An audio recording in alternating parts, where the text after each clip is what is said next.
Guys, it takes a lot of effort to make regular videos. The only thing I need is your like, subscribe, and comment on your favorite part. That's all. Thank you, and let's continue. This episode begins on Zerka Island, where all the Black Wolves, Seo-jun, Baby Bear, Black Warrior Rabbit, Theo, Iona, and Ulchi-Fi are planning something. Seo-jun sees his system notification and notices that there are still 1,850 frogs left to kill. But oddly enough, Seo-jun doesn't realize that there are still 1,850 frogs left to kill. Iona sits on Baby Bear's head in a very cute way. She tells Seo-jun that no matter how much she searches the entire lake and the surrounding area, she can't find any frogs outside the lake. And because Iona can't sense the exact location of the frogs in the water, she can't pinpoint their position. There are too many mana crystals in the water, causing numerous distractions, which makes it impossible for Iona to locate the frogs. After hearing all this, Seo-jun remarks that it seems all the remaining frogs and the Frog Queen must be in a cave deep inside the lake. Hearing this, Iona goes into deep thinking, and after a long pause, she tells Seo-jun that his theory isn't impossible. She recalls that hundreds of years ago, there used to be a lake in this area. However, the problem is that the area is so deep, even with magic, it would take her months to locate the Frog Queen. And by then, the Frog Queen would have repopulated the monsters so much that it would be too late. Frustrated and angry, Iona declares in a fit of rage that if she creates a huge lava destruction ball, she could evaporate the entire lake at once, boiling the water to an intense level. Without the water, locating the Frog Queen would be easy. But upon hearing such a destructive plan, Seo-jun is shocked and surprised. He quickly tells Iona that she can't do this, because if she dries up the lake, all the aquatic animals and monsters will be killed, including the blue carp fish he came here to save. Meanwhile, Theo teases Iona, saying she's only specialized in spreading destruction. Sitting on Seo-jun's lap like a king, Theo snacks on a churu, looking just like my own Theo does when lounging on the bed. Back to the story. Iona gets irritated and shy, angrily explaining to Theo that there's nothing like that and he's just making fun of her in front of everyone. She doesn't like it at all. Theo then asks Wolf Chief Elka for confirmation. Elka knows that Iona is specialized in destruction. The last time she got angry, she destroyed an entire village. However, knowing that Iona might get angry and kill him, and fearing that agreeing with Theo might ruin their relationship, Elka replies diplomatically like a true politician, refusing to comment. Suddenly, there's shock and surprise on Seo-jun's face. His eyes and mouth remain open, and he shouts loudly, finally noticing that the population of the frog monsters has increased from 500 to 600 to 1850. Seo-jun shouts again, informing his monster friends that the frog population has tripled. Hearing this, Iona, Theo, and the others are left stunned, their mouths hanging open, confused about how the population increased so quickly. Black Warrior Rabbit guesses that the Frog Queen loves to smash and has been very naughty, reproducing quickly to repopulate the frogs. Seo-jun becomes tensed and tells Theo that if they don't stop this perverted Frog Queen soon, she will repopulate so much that the entire floor will be filled with frogs. The situation becomes serious, but they can't figure out how to locate the Frog Queen. Suddenly, Theo gets an idea. He approaches Seo-jun, explaining that he's feeling something weird and special from the lake. Theo confesses that he initially came to this area because of this strange feeling, and meeting Seo-jun was just a coincidence. Seo-jun realizes this must be Theo's seventh sense. Theo points toward the lake, saying he feels a deep connection, an attraction from within, which might be pointing toward the Frog Queen. As soon as Seo-jun realizes this, he is shocked once again. Then, Iona, curious, asked Theo wasn't his intuition was coming from Seo-jun, but Theo explained that at first, Theo didn't know where his seventh sense was leading him. Theo himself was confused. When Theo first met Seo-jun, he thought the seventh sense was pulling him towards Seo-jun, but now Theo felt that wasn't the case. Theo sensed a powerful being in the lake, and the attraction seemed to be coming from that being. Theo was confident he could pinpoint this entity, which he believed to be the Frog Queen. After some time, Theo became even more confident and announced that he could locate the Frog Queen's cave. This revelation was game-changing. As soon as Theo said this, everyone was shocked. But the question arose, how would they enter the water with Theo? Seo-jun recalled that consuming the special meat of the frog monster would allow them to stay underwater for 15 minutes. However, they didn't know how long they would need to survive underwater, and 15 minutes wasn't enough. Iona, quick on her feet, suggested a plan. Standing on Seo Jun's head,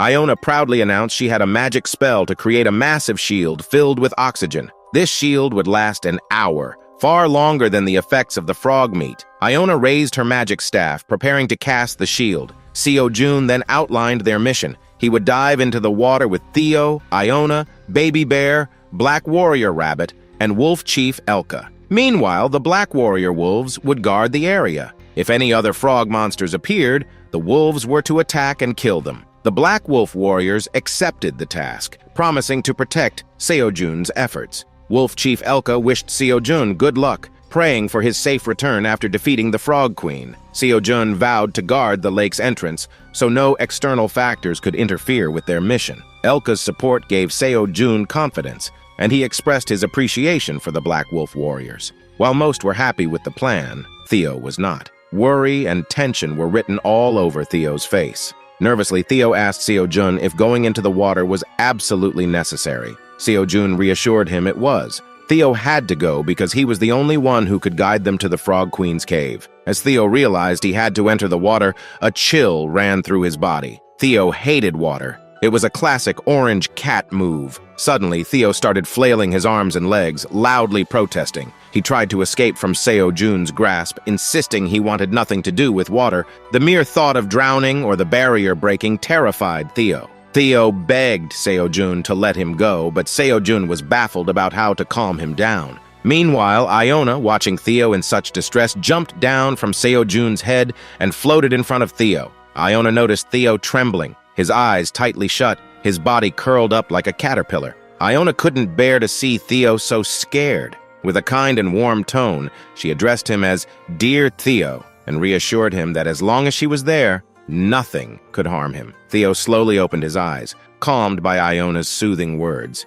Yet he admitted he was still terrified of water. Iona promised Theo that not even a single drop of water would touch his fur as long as she was with him. She urged Theo to trust her and guide everyone to the Frog Queen's cave. Theo trusted Iona's words but remained hesitant. He simply hated water. Seeing Theo's lingering doubts, Iona smiled kindly again. She reminded him that she was putting her life in his hands because she had complete faith in his abilities. She was willing to risk her life and go into the water because she trusted Theo. Theo, seeing Iona's warm smile, felt shy but reassured. Finally, Theo shyly whispered that he was ready to guide everyone toward the Frog Queen's cave and promised to do his best. Finally, when Theo agrees to enter the lake with everyone, Theo, Seo Jun, Iona, Wolf Chief, Baby Bear, and Black Warrior Rabbit all prepare themselves. Theo carefully perches on Seo Jun's shoulder, while Seo Jun shouts loudly and confidently that they will finally complete the quest. Seo Jun exclaims that soon he can go to the 99th floor and enjoy some delicious food. Iona begins to float above Seo Jun's head and activates her magic wand. The next moment,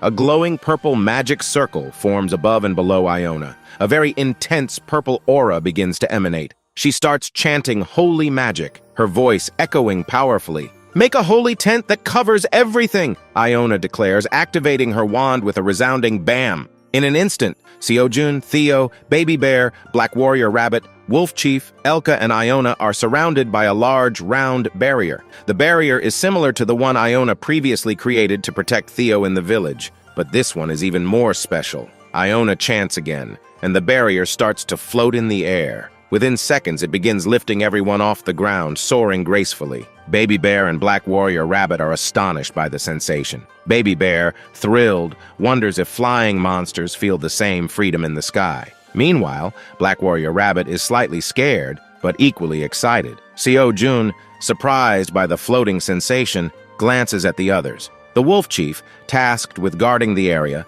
suppresses his worry and bids everyone farewell, wishing them a safe journey. As the barrier glides over the lake, Seo Jun feels a twinge of fear deep inside, but Theo, sitting on his shoulder, is even more terrified. Theo lets out a loud scream, clinging tightly to Seo Jun's face in pure panic. His fur fluffs up, and his tiny body trembles uncontrollably. Overcome with fear, Theo yanks out his wand and tosses it at Seo Jun's face. Seo Jun yelps in pain and confusion, startled by Theo's sudden outburst. Theo shrieks. his voice trembling as he pleads for Seojun to let him down immediately. "I can't do this! I'm too scared!" Theo cries out, his tiny claws digging into Seojun's cheeks. Meanwhile, the Black Warrior Rabbit, observing from the outside, notices the barrier shaking violently. It looks as though it might break apart any moment due to Theo's chaotic movements. Concerned, he wonders if Seojun and the group will even make it into the lake safely. Seojun, now frustrated, scolds Theo loudly. "Theo, get a grip! If you keep running around like this, the barrier will break, and we'll all fall into the water." Suddenly, the barrier plummets toward the lake with alarming speed. The Black Warrior Rabbit, watching from a distance, shouts in panic. Did the barrier break? Did they fall? Will they survive? Inside the barrier, Theo is still glued to Seojun's face like a magnet. His claws clutch tightly, refusing to let go as Seojun groans in discomfort. Despite Seojun's attempts to pry Theo off, Theo remains firmly latched. Black Warrior Rabbit tugs on Theo's tail, reassuring him that they are safe, while Elka tries to calm him with soothing words. Baby Bear, standing below, wonders how he can help diffuse the chaos. Finally, Iona's gentle voice echoes through the barrier, calling out to Theo. "Dear Theo, there is nothing to fear. Look around you, and all your fears will disappear." Her words are kind yet firm. Theo hesitates, but eventually turns his head slightly, peeking out from behind Seojun's face. As soon as he looks around, both Theo and Seojun freeze in awe. They realize they are now fully submerged beneath the lake's surface,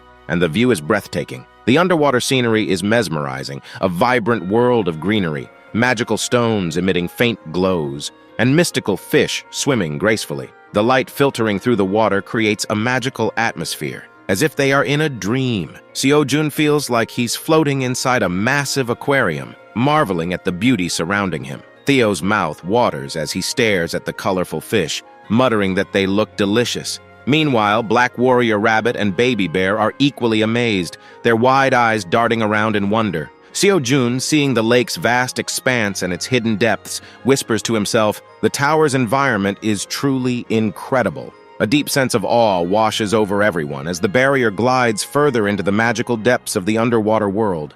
But then the voice of Iona shatters the intensity of this awesome moment. Iona urgently asks Seojun to tell Theo in which direction she has to go. With a swift motion, Seojun lifts Theo onto his lap and firmly asks him to pinpoint where they need to head. Theo, still slightly panicked, finally calms himself down. He realizes that the barrier is holding strong, and there's no chance water will invade his body. Taking a deep breath, Theo closes his eyes and concentrates. He searches for the strongest pull of attraction guiding him. After a few tense seconds, Theo speaks in a determined tone, saying they need to go deeper. Without hesitation, Theo guides Iona, telling her exactly which path to follow. Iona, confident in Theo's instinct, directs her magic barrier in the specified direction. Time passes as they navigate the unknown. Minute by minute, the magic barrier descends deeper into the eerie lake. Finally, they emerge into an unexpected tunnel and traverse through a cavern. What they find on the other side leaves them stunned.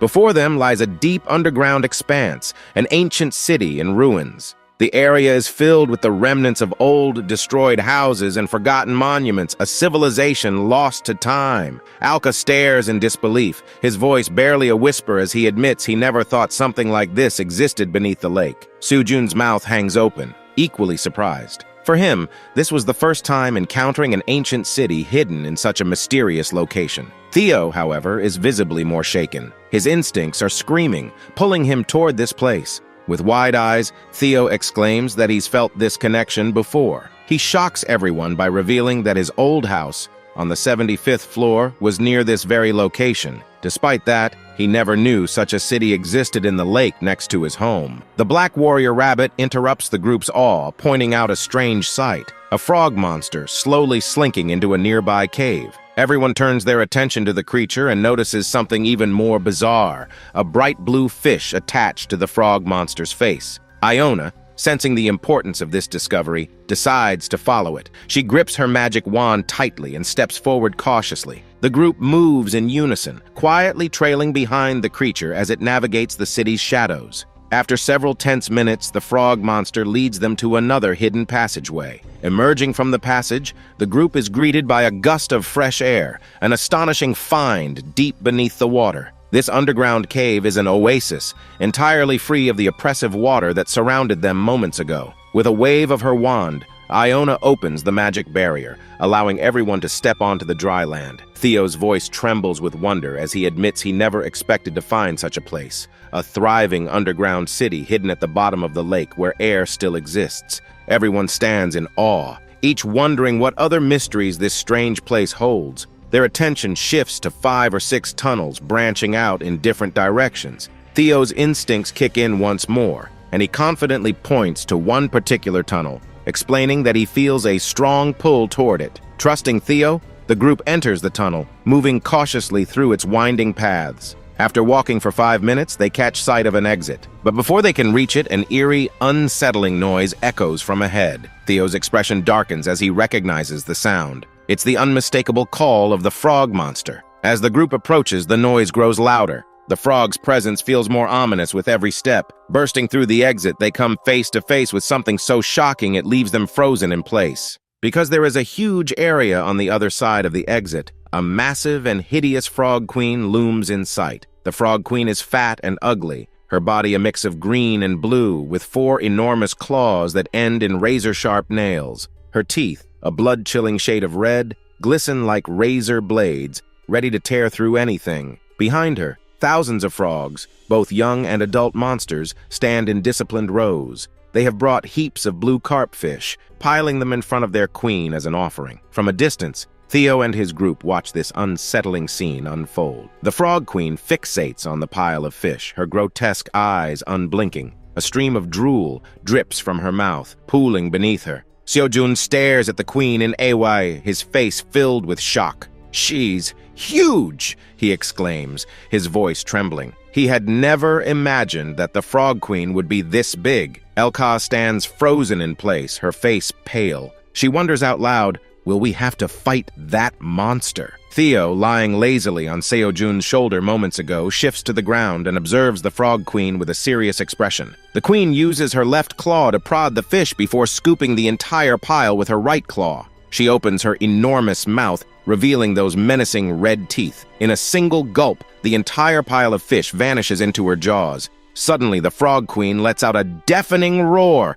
The sheer force of her scream pushes Seojun and the younger frog monsters backward. Iona, observing the chaos, immediately assesses the situation. She's angry, very angry. Iona notices how overgrown and trapped the queen appears. Years of overindulgence, eating and sleeping, have rendered the queen immobile, confined within the cave's walls. The frog queen's fury grows as she realizes her offerings of fish are dwindling. Adding to her rage is the knowledge that it is Seojun who has been killing her minions, depriving her of sustenance. Theo, however, isn't as focused on the frog queen. He squints toward a distant part of the cave, a look of curiosity crossing his face. "There's something else here," he says, his voice low but certain. "Something stronger, and it's not the frog queen." Before anyone can react, Theo's foot slips. He loses his balance and plummets toward the depths below. Seojun, acting on instinct, snatches Theo mid-air, but the ground beneath Seojun crumbles. Both Theo and Seojun fall. From above,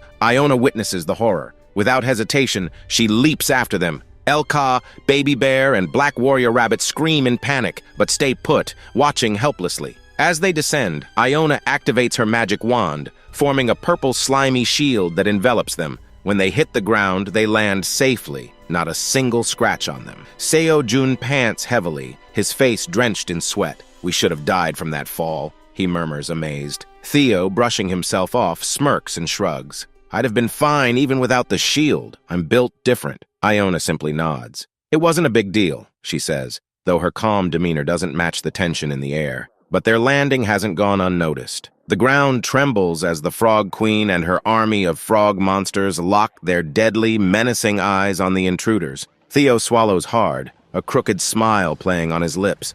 "Welp," he mutters, his voice tinged with sarcasm. "Looks like we're stuck here." The next moment, the frog queen notices that the human is Seojun. She immediately recognizes Seojun and with menacing, deadly, glaring eyes, commands all her frog monsters to attack and eat Seojun. All the frog monsters, with their razor-sharp teeth and deadly glares, leap to kill Seojun. On the other hand, Seojun remains surprised, but he knows there's no need to fear as long as his monster friends are with him. Yet the danger is real. Elka, the Black Warrior Rabbit, and Baby Bear immediately jump into action to protect Seo-jun. Meanwhile, Seo-jun also notices his friends rushing to save him, and Seo-jun realizes he's not alone in this battle. Finally, Elka, Baby Bear, and the Black Warrior Rabbit land on the ground with a thunderous impact. Baby Bear, with a single smash, destroys multiple frog monsters. Black Warrior Rabbit slays frog monsters with precision, while Elka, with her razor-sharp teeth,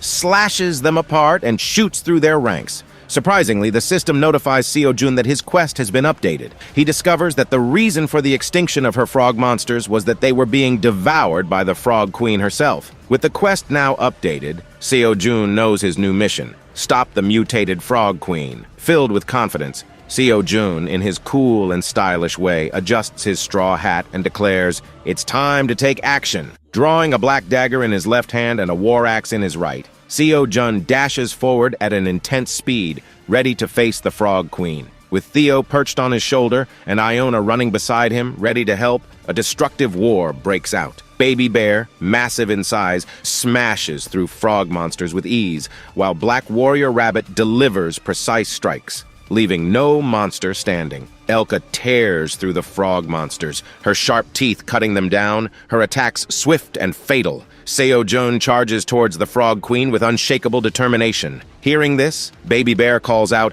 urging Seo-jun to head directly for the Frog Queen. At the same time, Iona activates her magic wand, summoning a gigantic purple destruction ball. With a massive shockwave, the ball obliterates over 200 frog monsters, clearing the path to the Frog Queen. Now it's just Seo-jun and the Frog Queen. As Seo-jun dashes forward, the Frog Queen fixates on her prey with a deadly glare. Seo-jun, with a war cry, leaps into the air, ready to strike the Frog Queen with his war axe. Seo-jun screams with all his might, vowing to end the Frog Queen in one shot. With all his strength, Seo-jun hurls his war axe at the Frog Queen, but to her shock, the Frog Queen merely lifts her enormous claws and blocks the attack. The war axe embeds itself in the Frog Queen's hand, but it causes only a slight scratch. The Frog Queen, immense like a mountain, stands unfazed. Locking eyes with Seo-jun, the Frog Queen swings her claws with the intent to smash Seo-jun like a mere mosquito. For the first time, doubt creeps into Seo-jun's mind. He has easily defeated countless frog monsters before, but now he wonders, is he powerless before the mutated Frog Queen? Is he nothing compared to this monstrous foe? The Frog Queen strikes with a devastating blow, creating a massive shockwave. Seo-jun's straw hat flies into the air as he is struck down. The impact is brutal, and finally Seo-jun falls. He is killed. Is this the end of the story? Or is it just the beginning of something greater? We'll find out in the next episode. The like goal for this video is 7,000 likes. Your likes motivate me to create such epic stories. So smash that like button, subscribe to the channel, and don't forget to comment your favorite part below. See you in the next video. Goodbye.